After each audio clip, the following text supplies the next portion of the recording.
Thoughts about the sermon by John MacArthur.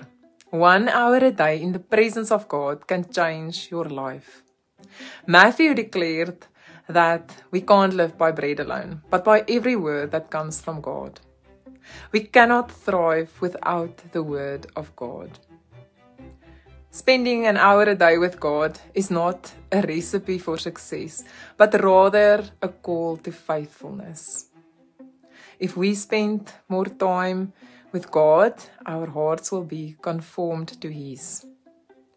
Spending more time in Scripture will renew our minds, and spending more time in prayer, we will see how our will begins to submit to His.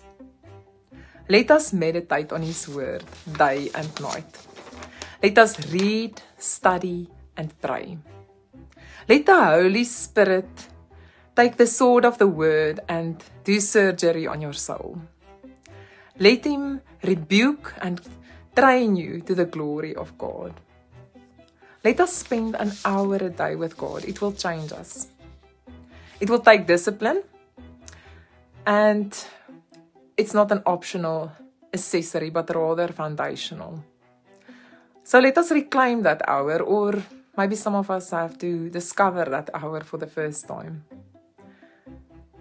None of us are exempt. Holiness is not to be stumbled upon. It is something that needs to be cultivated day by day, hour by hour. Spiritual maturity needs spiritual labor.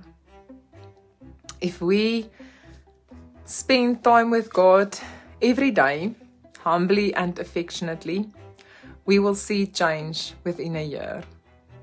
Our convictions will deepen, and our confidence in God's promises will grow stronger.